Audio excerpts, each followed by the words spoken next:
Nagbanggaan ang dalawang baston, walang bumibigay, na nagpapakita ng lakas ng kanilang pantay na kakayahan. Nagsalita si Nero, tama na. Tumigil siya, tila kontento na. Sumagot si Shua ng casual, sakto lang. Ngunit kahit patuloy na nagbanggaan ang kanilang mga armas, walang isa man sa kanila ang gustong magbigay daan. Sa malamig na mga mata, sinabi ni Nero, walang saysay na magpatuloy. Tinitigan siya ni Shua, at sumagot, sa totoo lang, kahit magpatuloy tayo, wala ka nang ipapakitang bago.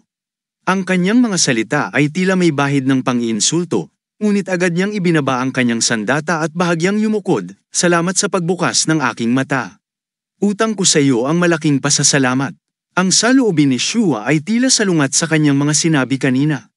Subalit, sa kabila ng taos-pusong pasasalamat ni Shua, 4 na salita lamang ang isinagot ni Nero, ganun din sa akin. Tila wala nang maisip pang iba. Ang gwapo niya, pero napakalamig ng ugali. Sino ba ang makakatiis sa kanya? Naisip ni Shua habang sila'y naglalakad palayo sa isa't isa matapos ang laban. Magalang na sinabi ni Shua, magkita tayo muli. Ngunit nanatiling walang pakialam si Nero, malamig at tahimik na lumakad papalayo. Pagkatapos ng ilang hakbang, tila may naalala si Shua. Bigla siyang huminto at nagsabi ng, sandali, na agad nagpahinto rin kay Nero. Tumalikod si Nero, tinitingnan kung ano ang nais ni Shua. Sa seryosong tono, tinanong ni Shua, sasali ka rin ba sa Rudest Tournament? Bahagyang nagulat si Nero sa tanong. Tumalikod siya kay Shua at casual na sumagot, syempre. Hindi nagpakita ng gulat si Shua, ngunit sa sumunod na saglit, tumingin siya ng diretso kay Nero at sinabi, pero sana umatras ka na lang ngayong pagkakataon. Nagulat si Nero at sa kanyang isipan ay umusbong ang maraming katanungan. Hindi niya maintindihan kung bakit nais ni Shua na umatras siya. Para sagutin ang katanungan ni Nero, patuloy na nagsalita si Shua sa seryosong tono, kailangan kong umuwi sa pagkakataong ito. Sa wakas, naunawaan ni Nero ang dahilan ni Shua, at nawala ang mga pagdududa sa kanyang puso. Walang pagkabigla sa kanyang mukha habang diretso siyang tumingin kay Shua at nagsabi, pare-pareho lang tayo, nasa ilalim ng malawak na asul na langit, naliligo sa gininto ang sikat ng araw. Naglabas ng makapangyarihang aura si Shua at sa seryosong tono ay nagpatuloy, alam ko, pero kung magtatagpo ang ating mga layunin, magkakaroon ng mga hindi kanais-nais na resulta. Hindi magiging tulad nito, magiging isa sa atin ang matitira. Hindi na itinuloy ni Shua ang kanyang sinabi, ngunit sapat na iyon para maintindihan ni Nero. Nanatili siyang kalmado at sumagot, salamat sa payo. Habang nagpatuloy si Shua sa paglakad, ngumingiti siya at nagsabi, ikaw talaga, mabuti kang tao. Ngunit sa susunod na saglit, nagbago ang ekspresyon ni Shua at naging malalim ang kanyang pag-iisip. Naalala niya ang nakaraan, noong ang hukbo ng Rhodes ay direktang nagkasagupa sa hukbong pinamumunuan ni Shua. Ang leader ng Rhodes Army, sakay ng kanyang kabayo, ay mayabang na nagsabi, kami ay isang sibilisadong bansa. Kahit na kayo ang aming mga kalaban, hindi ko gustong patayin kayong lahat at bihagi ng natitira. Sa harap ng makapangyarihang hukbo na may mga pinakamahusay na armas, nanatiling walang takot si Shua. Malakas at prangkang nagsalita siya, diretsuhin mo na lang, kailangan mo ng mga alipin para pagsamantalahan, hindi ba? Mga alipin para sa trabahong alipin. Sa kanyang prangkang mga salita, hindi nagpakita ng takot si Shua, ang kanyang espiritu at tingin ay matalim pa rin. Ang leader ng Rhodes Army, narinig ang mga salitang yun. At inilagay ang kanyang kamay sa kanyang tainga, parang tinutukso at niloloko siya. Ngumiti ito nang may pang-iinsulto at nagsabi, oh, ano ang ibig mong sabihin sa panggagalaiti sa akin ng ganyan? Hindi malinaw kung sino talaga ang nanunukso kanino, ngunit naiinis na sumigaw si Shua, ano pa ba ang mawawala sa amin? Nawala na namin ang lahat. Ang leader ng Rhodes Army ay nagpatuloy sa pang-iinsulto, ang malamig niyang mga mata ay puno ng pagnanais na pumatay, nakatuon kay Shua. Sigurado ka bang nawala na ninyo ang lahat? Tanong niya. Hanggat may mga buhay na tao, may mawawala pa rin, sabi ng kalaban, na tila tinamaan si Shua ng kanyang mga salita. Ngunit agad na sumagot si Shua ng may matatag na boses, ang mga mandirigma tulad namin ay handang harapin ang aming mga ninuno anumang oras. Yaong mga natatakot sa kamatayan ay hindi karapat-dapat maging mandirigma, ngunit ang mga salita ni Shua ay hindi nagbigay ng takot o impresyon sa lalaki. Tiningnan lamang siya nito ng may paghamak. Sa likod ng kalaban ay nakatayo ang isang napakalaking hukbo, na ang kanilang kapangyarihan ay nagpalaki sa kanyang kayabangan. Sang-ayon ako, sabi ng kalaban na may mapanghamong tinig, napakamatapang ninyong lahat. Pero paano ang mga hindi mandirigma, ang mga kababaihan at mga bata? Ang mga salitang yon ay tila tumama sa puso ni Shua. Nanggigil siya at galit na sinabi, huwag mong sasaktan ang mga inosenteng tao. Galing kayo sa isang dakilang imperyo sa kabilang panig ng dagat, ngunit wala kayong mga batas. Iyan ba ang tinatawag ninyong sibilisasyon? Tiningnan siya ng kalaban ng mapanukso, wow, anong klaseng tingin yan?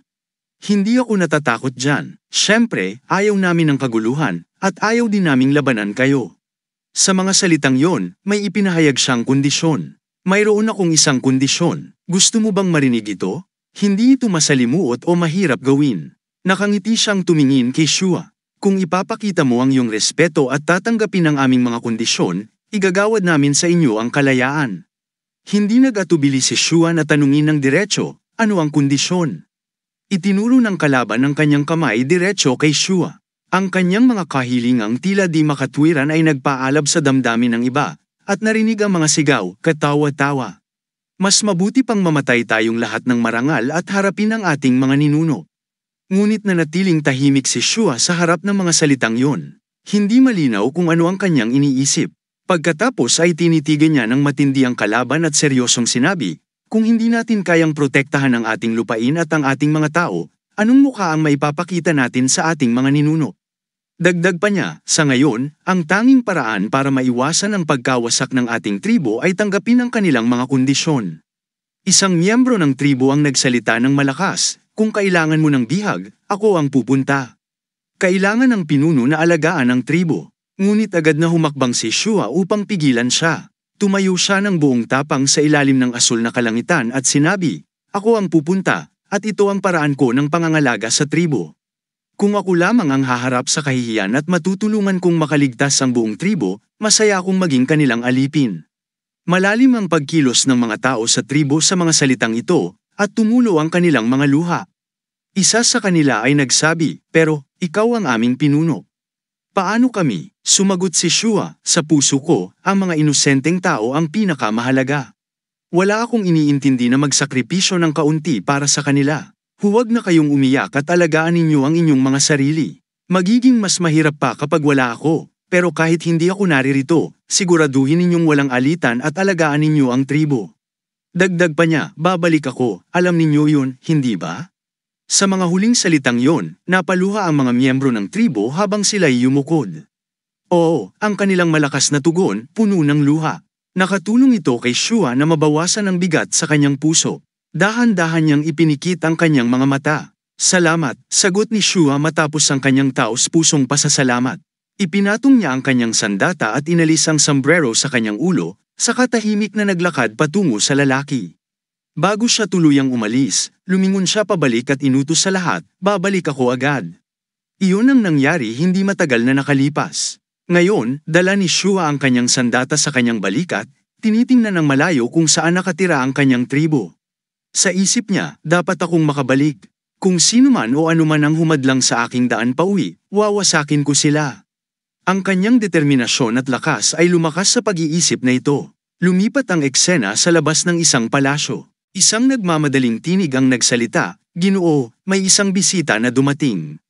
Itinataas ni Ritus ang kanyang ulo mula sa tinitingnan at seryosong nagtanong, sino ang bisita? Si Bernice po, Ginoo, narito siya upang makipagkita sa iyo ng personal. Nagulat si Ritus sa kanyang narinig. Bernice, tila nagalit siya, pinipiga ang kanyang mga ngipin, anong ginagawa niya dito? Ipatawag siya at tawagan ang aking asawa at si Katina. Agad na sinunod ng kanyang tauhan ang utos, opo, Ginoo. Nang tawagin ang pangalan ni Beres, nagulat siya. Sa pagkakataong ito, si Reus kasama ang kanyang asawa at anak na babae ay masiglang lumapit sa kanya. Ang mahusay na komandante na patuloy na nagpapalawak ng kanlurang hangganan ng imperyo, aking kaibigan. Nang makita si Ross, tumayo si Bernice ng masigla at sinabi, Ross, ang pangalawang pinakamaliwanag na bituin sa ating kapital, aking mahal na kaibigan. Tila naguguluhan si Katina sa kanyang mga iniisip, General Bernice, siya at ang aking ama ay mga magkaibigan mula pagkabata, ngunit hindi yun ang usapan. Madalas siyang mangbuli sa aking ama hanggang sa naging opisyal ang aking ama. Lumapit si Reyes sa general nang may pagsalubong. Anong ginagawa ng haligi ng kanlurang hangganan dito? Baka naman umabot na kayo ng dulo ng kanluran o napilitang bumalik dahil wala ng lupaing maaaring sakupin. Nang marinig ang mga papuri ng kanyang ama, sa isip niya ay, ang galing ng aking ama sa paglinya kay Bernice. Tumawa si Bernice ng malakas, haha. Akala mo ba masaya akong nandito sa nakakabagot na lugar na ito? Si Katina ay nagalit sa matandang general. Patuloy nang umiti si Bernice, haha. Talagang marunong ka talagang makipag-usap, hindi ba? Pero nagkaroon ako ng kaunting problema sa kasukasuan mula sa matagal na pakikilahok sa laban, kaya nagpa siya akong magpahinga ng kaunti. Dapat sana ay sinabi ko sa iyo bago dumating, pero alam mo naman, mahirap panatilihin ang tamang asal sa digmaan, kaya sana ay maunawaan mo. Walang anuman, salamat, sagot ni Reyes, at nagkamayan sila ng general. Laminggo si Bernice sa asawa ni Reyes at nagsabi, Miss Sana, narinig kong patas ang oras sa lahat. Pero mukhang hindi ito naangkop sa iyo. Hindi masyadong natuwa, sumagot si Ilana ng mahinahon, salamat, komandante. Tumingin si Bernice sa tabi at tila nagulat, sino ito? Hindi ba't ito ang maganda at batang babae na si Katina? Magalang na yumuko si Katina. Matagal na tayong hindi nagkita, komandante. Tumawa si Bernice ng malakas at patuloy na pumuri, aba, paano mo nagawang mapanatili ang pinakamagandang asawa at anak na babae sa mundo para sa iyong sarili? Kahit ang mga Diyos ay magiging inggit sa iyo, naisip ni Reyes sa kanyang sarili. Ikaw lamang ang may karapatang maging inggit, saka pinilit ang isang ngiti at sumagot, halika, hindi karapat-dapat ang lugar na ito sa isang tao na kasing marangal mo. Pagkatapos ay humarap siya sa kanyang mga tauhan, mayroon bang sinuman sa labas na naghahanda ng hapunan? Bilasan niyo, yumuko si Katina na nawala sa kanyang mga iniisip. Nagpakita ang general ng mapanlikhang ngiti habang isang magarbo at masarap na hapunan ang inihain habang nag-uusap sila ng masigla. Ang mga tao mula sa kanluran ay matapang at mayabang sa kanilang sarili. Ang kanilang hukbo ay gumagamit ng mga sinaunang sandata, ngunit mahusay na sinanay at hindi sila natatakot sa kamatayan o pinsala. Ngunit paano sila makakapagkumpara sa mga hindi matatalo na Romanong mandirigma? Ngunit sa kabila nito, hindi madali ang laban. Habang malakas na ngumunguya at kumakain, sinabi ng general, hindi ako kailanman natalo, pero pinagawa na nila akong sumuko ng maraming beses. Umangat si Reyes ng kanyang tasa ng alak sa kanyang mga labi, na may ngiti sa kanyang isip, so natalo na ako, ha? Hindi napigilan ng general na kutsain si Reyes, sa mga panahong ito, lumakas ng husto ang lakas ng mga barbaro sa labas ng imperyo, kaya hindi madali ang makipaglaban sa kanila. Sa pagkakarinig nito, tahimik na sinumpa ni Reyes ang salbaheng yun sa galit, ngunit sa labas, tumawa siya ng malakas at sumagot, haha, tama ka. Bago tayo masyadong malasing, pag-usapan na natin ang pangunahing paksa. Tiyak na may dahilan ka kung bakit ka nandito, hindi ba? Tumawa si General Bernice at sumagot, haha, kaibigan ko, masyado kang nagmamadali. Tulad ng sinabi ko, pinamunuan ko ang kanlurang harapan sa loob ng maraming taon, nakipaglaban sa napakaraming malalakas na kaaway. Sa panahong yun, nakakuha kami ng ilang bilanggo. Marami sa kanila ang tinalo sa labanan, ngunit may ilan na natitirang bihasa sa isang laban. Kumuhit si Reyes ng alak at nagtanong, ano ang gustong mangyari ng general? Muling ngumiti si Bernice at nagpatuloy, ano ang pakialam mo? Sinabi mong nagsusponsor ka ng gladiator sa training camp ng Cap Hill, di ba? Hayaan mong makipaglaban ang iyong gladiator sa mga bilanggo ko. Inilapag ni Reyes ang kanyang baba sa kanyang mga kamay at sumagot, oh, mukhang masaya yan. Tiyak na hindi mo gustong makipaglaban ng basta-basta, di ba? Ano ang mga kondisyon? Siyempre, hindi ito magiging masaya kung normal na laban lang, sagot ni Bernice. Sige, gusto mo bang tumaya ng ginto? Pareho na tayong may yaman sa buhay, kaya hindi na ito makakatulong sa atin, sagot ni Reyes. Pero paano kung itaya natin ang pinakamahalagang kayamanan natin? Pumihil si Reyes sa pag-iisip sa mga salita ni Bernice at sumagot, kung pinakamahalaga ang pag-uusapan, mayroon akong gintong maskara mula sa Ehipto na mula pa sa matagal ng panahon, ngunit tumanggi pa rin ang general. Sabi ko sa iyo, hindi ako interesado sa ginto, gusto kong tumaya ng iba. Tumigil siya at tumingin kay Katina, anak na babae ng kapitan ng Royal Guard. Nagulat si Katina nang marinig ang sinabi niya. Ako, ang aking ikalawang anak na lalaki ay nasa tamang edad na para mag-asawa. Sa tingin ko, ikaw ang perpektong magiging manugang para sa kanya. Ano sa tingin mo? Mananatiling kalmado si Reyes at sumagot, medyo labis iyon. Walang hiya ang general na nagsasabi na si Katie na ang iyong mahalagang kayamanan, di ba? Kung ayaw mo noon, basta't manalo ka. Hindi mo ba pinagkakatiwalaan ang iyong mga mandirigma? Sa sandaling yun, pakiramdam ni Reyes ay nagalit siya. Kahit na ganoon, ang aking anak na babae ay hindi isang bagay na pwedeng itaya, galit na sagot ni Reyes. Ngunit hindi nagpatalo ang general at galit na sumagot, haha, napaka-boring mo na sa mga nakaraang taon. Naglakas loob ka bang magsalita ng ganito sa harap ko noon? Iyon ay nakaraan na, huwag mong kalimutan na ako na ngayon ang kapitan ng Royal Guard. Huwag mong isipin na ang itsura mo ay makakapagbigay sa akin ng takot. Gusto mo bang tratuhin ang isang kaibigan na nagmula sa malayo ng ganito? Sige, itutuloy ko ang pagkain at ipagpapalagay kung hindi ko narinig ang tungkol sa pagtaya. Napakaduwag mo, noong bata ka, lagi mong suot ang iyong mga bota at pinuri ako para makamit ang karerang ito. Swerte ka lang at naging kapitan ka ng Royal Guard, pero sa kabila ng lahat, walang nagbago. Naging labis ang galit ni Reyes sa mga salitang ito, at tila naging tense ang atmosfera. Biglang nagsalita si Katie na, ano ang gusto ng commander na ipagpusta? Lumapit si Katie na sa general at tinanong siya, ngunit tinawag siya ng kanyang ama, Katie na, huwag makialam kapag ang mga matatanda ay nag-uusap. Umalis ka na sa iyong kwarto. Ngunit mabilis na sumagot si Katie na, bakit hindi? Ikaw nga ang nagtataas ng pusta sa akin, kaya bakit hindi ako makakapagsalita? Galit na sumigaw si Reyes, hindi ka isang bagay na pwedeng itaya. Tama yun, matigas na sagot ni Katie na. Sinabi mo na hindi ako pwedeng itaya, pero may karapatan akong ipusta ang sarili ko. Lumiko siya at hinamon, kung matalo ang ating gladiator, tatanggapin namin ang alok ng commander. Pero ano ang gusto mong ipagpusta? Hindi ba ginto o alahas?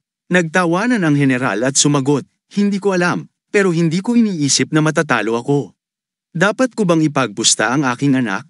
Hindi naman siya karapat-dapat kahit isang sentimo, sagot ni Katie na puno ng paghamak. Natigilan ang general sa kanyang sinabi, anong sinabi mo?